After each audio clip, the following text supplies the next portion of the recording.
Hello friend, welcome back to my channel.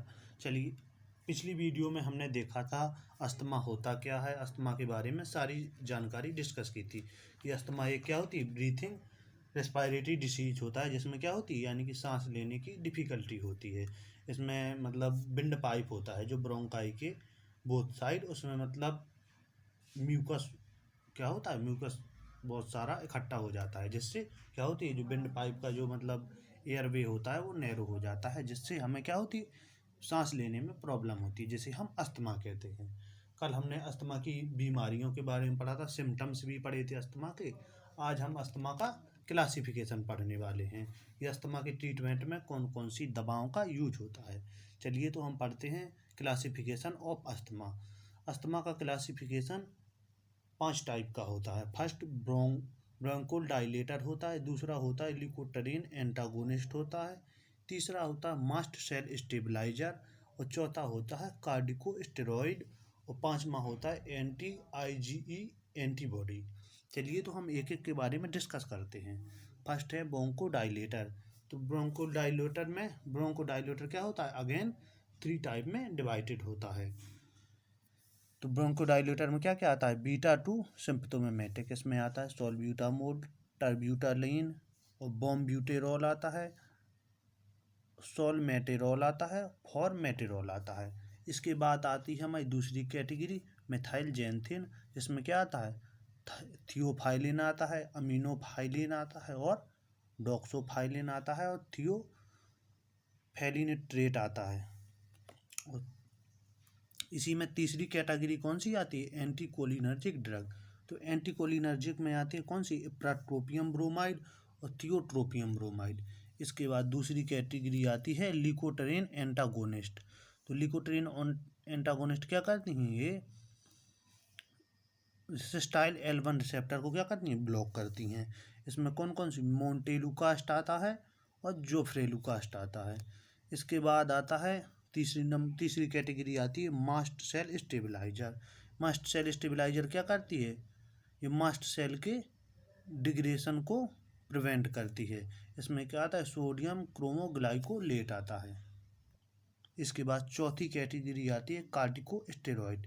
ये क्या करती है, इन्फ्लामेशन को रोकने का काम करती है कार्टिकोस्टेरॉइड।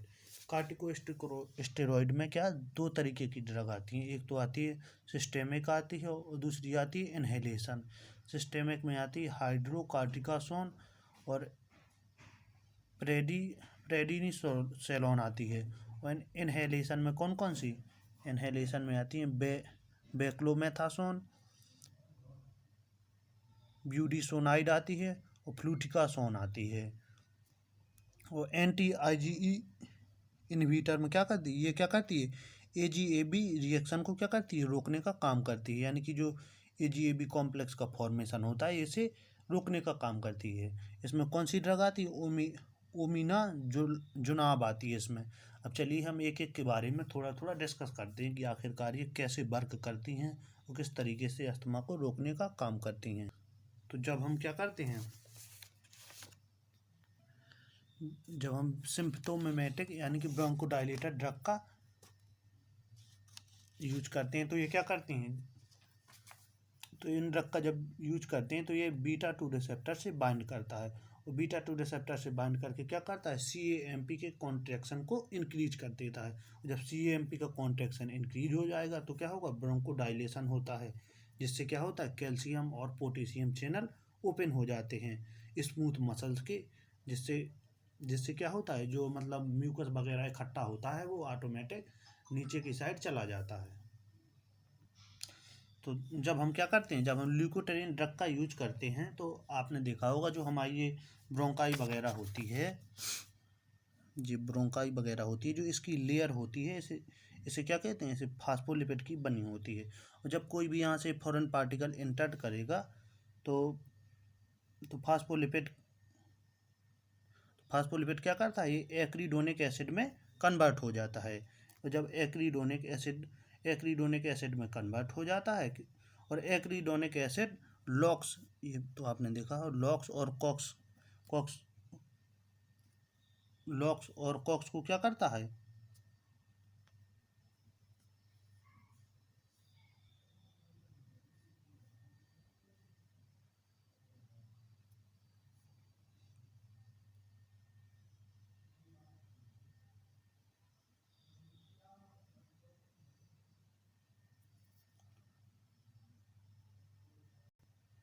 और ये थोड़ा टेक्निकल प्रॉब्लम की वजह से इशू आ गया था।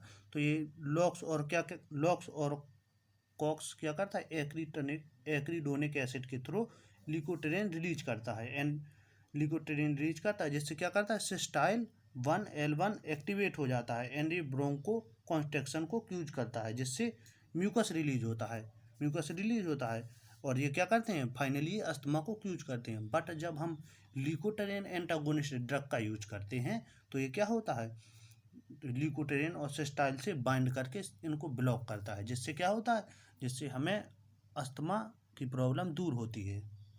देखिए ये फास्फोलिपिड होता है, ये ब्रोंकाई की, ये क्या होता है, ब्रोंकाई की सेल मेम्ब्रेन में प्रेजेंट होता है। जब यहाँ से कोई भी फॉरेन पार्टिकल इंटर होगा तो क्या होगा, एक्रीडोनिक एसिड में कन्वर्ट हो जाएगा और एक्रीडोनिक एसिड लॉक्स और कॉक्स की हेल्प से क्या होते हैं, लिकोट्रीन को रिलीज करते हैं और लिकोट्रीन क्या सिस्टाइल L1 को एक्टिवेट करता है और सिस्टाइल को एक्टिवेट करता है, जिससे क्या करता है, जिस फॉरेन पार्टिकल यहाँ पे बाइंड होगा तो क्या होगा, ब्रोंकाई कॉन्स्ट्रक्शन होगा और ब्रोंक्यूल का कॉन्स्ट्रक्शन होगा तो क्या होगा, आपने देखा होगा जब यहाँ पे कोई भी फॉरेन पार्टिकल एंटर करेगा तो हिस्टामाइन हमारा एक्टिवेट हो जाएगा। हिस्टामाइन क्या करता है, यहाँ पे इन्फ्लामेशन को कॉज करता है। इन्फ्लामेशन कॉज होगा तो जब इन्फ्लामेशन कॉज होगा तो क्या होगा, यहाँ पे म्यूकस रिलीज होगा तो क्या होगा, ब्रोंक्यूल कॉन्स्ट्रक्शन होगा। ब्रोंक्यूल यानी कि यहाँ पे सूजन आ जाएगी तो क्या होगी, हमें सांस लेने में प्रॉब्लम होगी और हमें अस्थमा हो जाएगा। बट जब हम क्या करते हैं, लिकोट्रीन ड्रग का यूज करते हैं तो ये क्या करता है, ये इन दोनों को, इसको लिकोट्रीन और सिस्टाइल L1 को क्या करता है, ब्लॉक करता है। जब ये दोनों ब्लॉक हो जाएंगे तो यहाँ पे ना तो यहाँ पे मतलब क्या होगी, इन्फ्लामेशन होगा और ना ही वो हिस्टामिन क्या होगा, रिलीज होगा, और जब ये रिलीज नहीं होगा ना यहाँ पे इन्फ्लामेशन होगा तो क्या होगा, अस्थमा की प्रॉब्लम नहीं होगी हमें, यानी कि सांस लेने में डिफ़िकल्टी नहीं होगी। अभी हमारी तीसरी ड्रग कौन सी, मास्ट सेल स्टेबलाइजर। आपने पढ़ा होगा जी, मास्ट सेल वगैरह कहाँ पे, हमारे लंग्स वगैरह हो गए, और वो इसमें पेट वगैरह में प्रेजेंट होते हैं। जब हम क्या करते हैं, जब हम मास्ट सेल स्टेबलाइजर का यूज करते हैं, जैसे सोडियम क्रोमोग्लाइकोलेट का यूज करेंगे तो ये क्या होगा, ये मास्ट सेल को क्या करता है, ये प्रिवेंट करता है। हमारे लंग्स वगैरह में मास्ट सेल होगी, यानी कि यानी कि प्रोटेक्ट करेगा। जब ये प्रोटेक्ट करेगा तो ये मास्ट सेल क्या करती हैं, ये मास्ट सेल का डिग्रेशन नहीं होता है। डिग्रेशन नहीं होगा तो क्या होगा, डिग्रेशन नहीं होगा तो ये हिस्टामिन वगैरह, LTS, PFS और प्रोस्टाग्लैंडिन वगैरह क्या होगा, रिलीज नहीं होंगे। जब ये रिलीज नहीं होंगे तो हमारा यहाँ पे इन्फ्लामेशन नहीं होता, और जब इन्फ्लामेशन नहीं होगा तो अस्थमा नहीं होगा। अगर ये मास्ट सेल स्टेबलाइजर इसको जब ये प्रोटेक्ट नहीं होते हैं तो क्या होता है, यहाँ पे डिग्रेशन हो जाता है, और डिग्रेशन होता है तो ये सब चीज़ रिलीज होते हैं, जिससे हमारे क्या होते हैं, ये जो मतलब ब्रोंकाई होती है उनमें इन्फ्लामेशन हो जाता है। इन्फ्लामेशन होगा तो श्वास ब्रीथिंग प्रॉब्लम होगी, जिससे क्या होगा, हमें अस्थमा हो जाएगा। इसमें लिकोट्रीन एंटागोनिस्ट में क्या देखा था आपने कि जो सेल मेम्ब्रेन होती है वो किसकी, फास्फोलिपिड की बनी होती है। जब हमारी सेल मेम्ब्रेन में कोई भी फॉरेन पार्टिकल इंटर्ड करता है तो क्या करता है, सेल मेम्ब्रेन फास्फोलाइपेज A2 एंजाइम को क्या करती है, रिलीज करती है सेल मेम्ब्रेन। जब ये इसको रिलीज करती है तो ये क्या करती है, सेल मेम्ब्रेन का जो फास्फोलाइपेज लेयर होती है वो एक्रीडोनिक एसिड में कन्वर्ट हो जाती है। एक्रीडोनिक एसिड में कन्वर्ट हो जाएगी और एक्रीडोनिक एसिड क्या करते हैं, लॉक्स और कॉक्स एंजाइम की हेल्प से हिस्टामाइन हो गया, PGS हो गया और LTS वगैरह को रिलीज करते हैं। जब ये रिलीज होता है तो क्या होगा, इन्फ्लामेशन कॉज होता है, और जब हमारी ब्रोंकाई में इन्फ्लामेशन होगा तो स्वाभाविक सी बात है कि सांस ब्रीथिंग प्रॉब्लम होगी, और ब्रीथिंग प्रॉब्लम होगी तो क्या होगी, अस्थमा हमारा कॉज होगा। बट जब हम कार्डिकोस्टेरॉइडल ड्रग का यूज करते हैं, कार्डिकोस्टेरॉइडल हाइड्रोकार्टिकासोन और पेरिकार्टिकासोन, इन सब ड्रग का यूज करते हैं तो क्या होता है, ये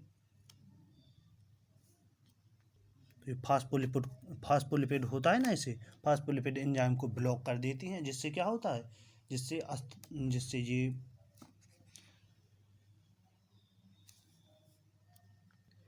जो लाइपेज लेयर होती है जो क्या करती है, ये एक्रिडोनिक एसिड में कन्वर्ट नहीं हो पाती है। जब ये कन्वर्ट नहीं होगी तो क्या होगा जी, हिस्टामिन वगैरह रिलीज नहीं होगा। जब ये रिलीज नहीं होंगे तो क्या होगी, हमारी ब्रोंकाई में यानी कि इन्फ्लामेशन और सूजन नहीं आएगी और ब्रीथिंग प्रॉब्लम नहीं होगी। ब्रीथिंग प्रॉब्लम नहीं होगी तो अस्थमा होने का सवाल ही नहीं पैदा होता। तो चलिए हम एक लास्ट कैटेगरी के बारे में डिस्कस करते हैं, एंटी IgE एंटीबॉडी। आखिरकार ये किस तरीके से वर्क करती है, इसमें कौन सी ड्रग आती है, ओमिनाजुलाब आती है। चलिए देखते हैं। आपने अभी तो देखा था कि मतलब क्या होता है, जब हमें ब्रोंकाई से कोई भी मतलब फॉरेन पार्टिकल इंटर्ड करेगा यहाँ से, तो हमारे जो लंग्स होते हैं ना, ये लंग्स में क्या होते हैं, मास्ट सेल प्रेजेंट होती है। मास्ट सेल प्रेजेंट होती है और ये मास्ट जब कोई भी फॉरेन पार्टिकल इंटर्ड करेगा तो क्या करेगा, ये मास्ट सेल से बाइंड करके क्या करता है, AGAB कॉम्प्लेक्स का फॉर्मेशन करता है। ये एलर्जेन AGAB कॉम्प्लेक्स का फॉर्मेशन होता है। तो क्या होता है यहाँ पे, ग्रेनुलेशन, मास्ट सेल में ग्रेनुलेशन का फॉर्मेशन होता है, जिससे हिस्टामाइन, प्रोस्टाग्लैंडिन, JLT वगैरह रिलीज होते हैं। जब ये सब रिलीज होंगे ब्रोंकाई में तो क्या होगा, ब्रोंकाई में इन्फ्लामेशन का फॉर्मेशन होगा। और जब ब्रोंकाई में इन्फ्लामेशन का फॉर्मेशन होता है तो अस्थमा क्यूज होता है। बट जब हम जी anti-IgE एंटीबॉडी ड्रग का यूज करते हैं तो क्या होता है, ये जब हम इस टाइप की ओमिनाजुलाब ड्रग का यूज़ करते हैं तो क्या करता है, ये एलर्जेंट होता है, ये मास्ट सेल से बाइंड नहीं हो पाता है। यानी कि ओमिनाजुलाब जो ड्रग करते हैं वो IgE रिसेप्टर से बाइंड हो जाता है और एलर्जेंट इस रिसेप्टर से बाइंड नहीं हो पाता है, जिससे हमारा इन्फ्लामेशन रिड्यूस हो जाता है। और जब इन्फ्लामेशन रिड्यूस हो जाएगा तो अस्थमा सही हो जाएगा। चलिए फ्रेंड, मिलते हैं अपनी नेक्स्ट वीडियो में अगले टॉपिक के साथ। अगर आपको वीडियो पसंद आई हो तो प्लीज़ लाइक एंड शेयर ज़रूर करें। Thank you.